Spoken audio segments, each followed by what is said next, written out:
Okay, we're live. Awesome. Sister Jewett, it's so great to have you here in New Brunswick. And thank you for agreeing to take just a few minutes to talk to the students of the Atlantic District about all that Sheaves for Christ does for missionaries and for ministry around the world. So you've been the recipient of several SFC vehicles.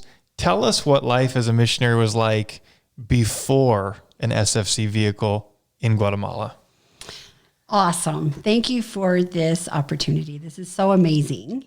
So before I was an appointed missionary, which you have to be to get a Sheaves for Christ vehicle, I was on the AIM program, and I was actually on the AIM program 7 years. Yep. But my first 3 years, I rode the buses.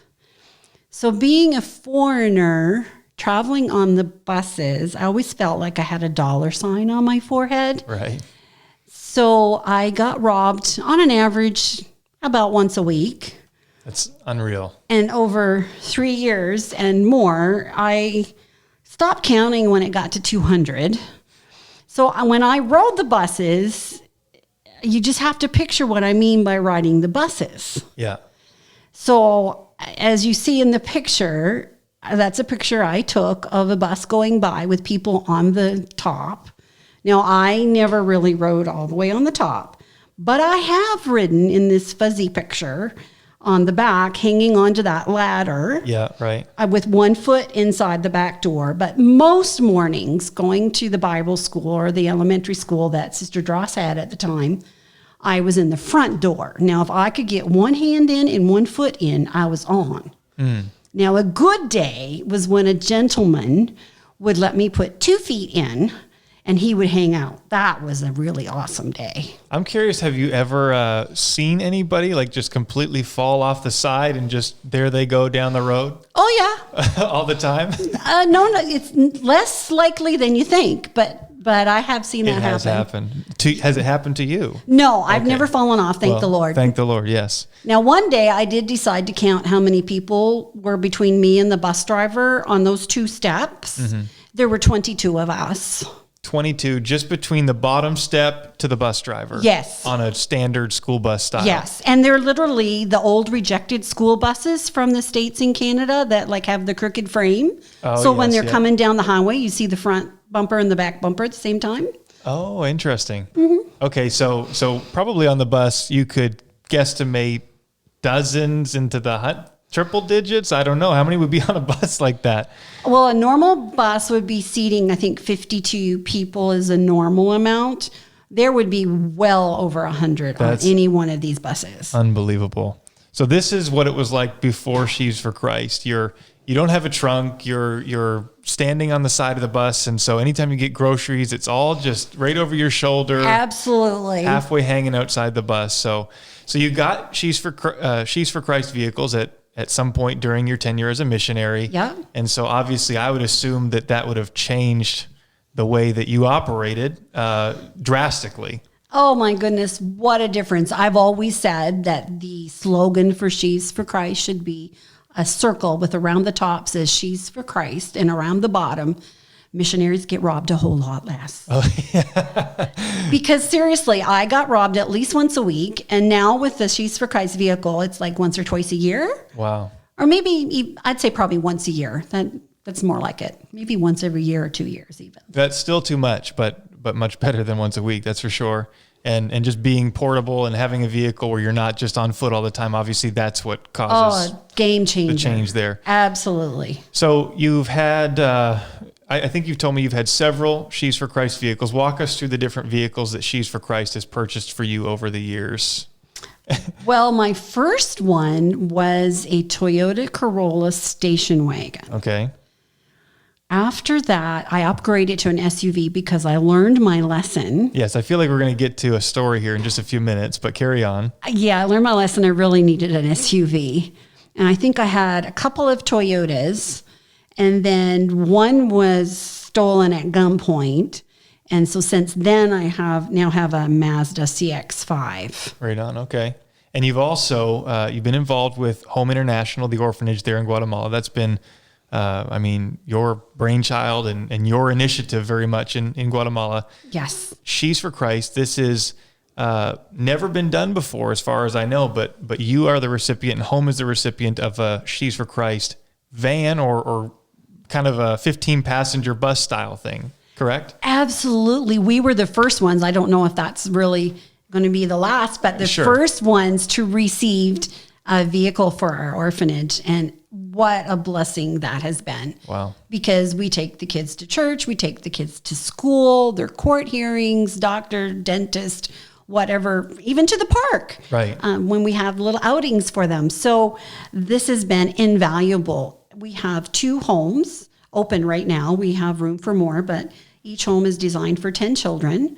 So this bus is actually a 13 passenger. So there's 10 children, 2 caregivers, and the driver. It's perfect. Mm-hmm. So on top of transporting children, tell some of the other things that your vehicles are used for and how they're a blessing to ministry in Guatemala and to the orphanage.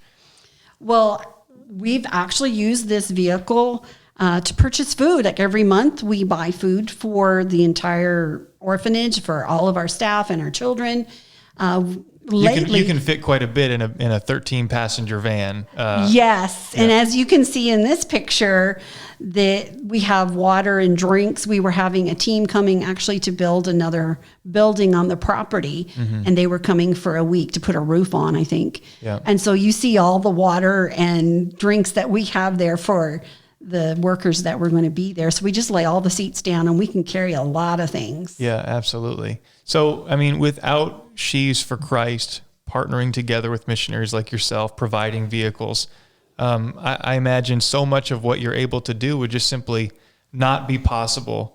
These young children would not be going to Sunday school. Supplies would not be being purchased, at least not in an easy fashion. Exactly. So really, this makes so much of ministry in Guatemala, in your case, possible, and it's all because of dollars raised in districts just like ours for Sheaves for Christ that go toward those purchases. So absolutely, literally gives wheels to the mission, to what we're trying to do. It makes it possible. Mm-hmm.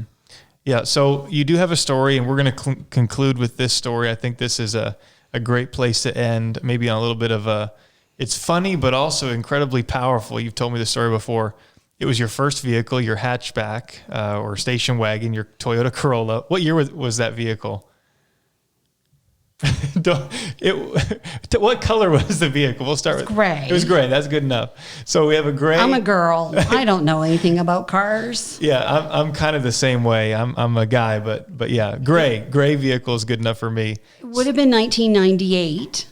Okay. So I would presume that was the year. Okay, so sometime in the late 90s, that's the year of the vehicle. It's a station wagon. It is gray, and you're on your way to do ministry. So tell us what happened. Actually, before we get to that story, you've gone through vehicles for a few reasons. What are some things that have happened to your vehicles over the years? I feel like we just need to interject this briefly before the other story. Well, when I get a Sheaves for Christ vehicle, I really put them through their paces. Yeah. So I was thinking about the things that my car has been through. So carjacked, held up at gunpoint and had the car stolen in front of the Bible school. I've been shot at. My poor vehicle has been shot at. Tires slashed in traffic. Windows smashed. And buried in a mudslide. Okay, so buried in a mudslide. Let me just say this. I think it suffice it to say that your vehicles are well used. Absolutely. So the mudslide story, again, coming back to that first train of thought here, it's your late 90s gray Toyota Corolla station wagon. You're on your way to do ministry. Tell us that story. So where I was going up in the Cuchumatan Mountains, which is about 13,000 feet above sea level, so I stopped at the base of the mountains and picked up 4 young ladies to take them to a teacher training seminar that I was going to do the top of the mountains. Well, when I say top of the mountains, you literally drive up these winding roads that you can see in the picture, and you go through the clouds and literally keep on going for 2 more hours. The clouds are beneath you. Wow. So on this road, it was a 1-lane dirt road most of the way. But they were working on widening it and making it a 2-lane. Thankfully, now it is a 2-lane.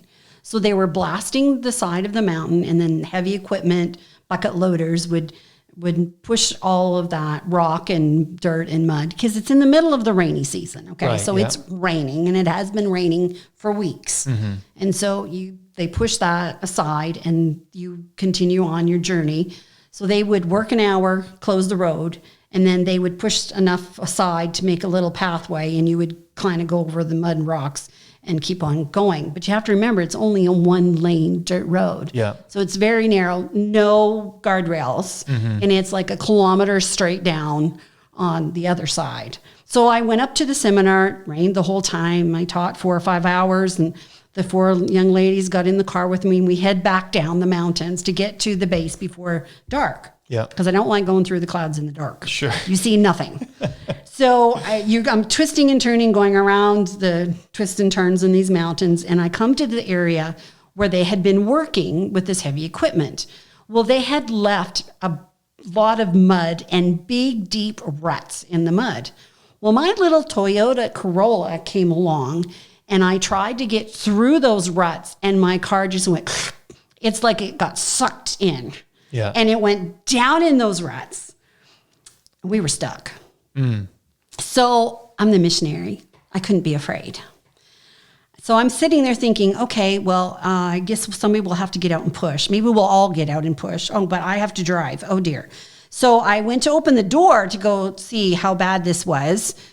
We couldn't open any doors because we were sunk so far down in the mud, we couldn't even open our doors. Wow. So then I'm thinking, do I go out a window? Do I push them out a window? What do I do next? So I'm still thinking, oh, Lord, give me wisdom. What do I do? All of a sudden, I heard my dad's voice in my head. He always told me, when you're stuck in a snowbank, don't spin your tires. Right. We are both from Eastern Canada, so we know what it is to drive in snow and snow banks and all that stuff. So just for some context there. Right. So I knew how to get out of a snowbank. You've got to rock that vehicle back and forth and Yes, back you and do. forth and do not spin your tires. So I thought mud, snow, same thing. We'll try that principle. So then I just told the girls, you know what, we're going to do like the Flintstones. We're going to like lean ahead and lean back and lean ahead and lean back. But every time we go forward, we're going to do it in Jesus' name. Yes. And so I told them, every time we go forward, in Jesus' name. So we began. We started in nombre de Jesus, in nombre de Jesus, and we would throw ourselves forward and back and forward and back. And every time we did it, the car moved a little bit more, and we shouted a little bit louder. Yeah.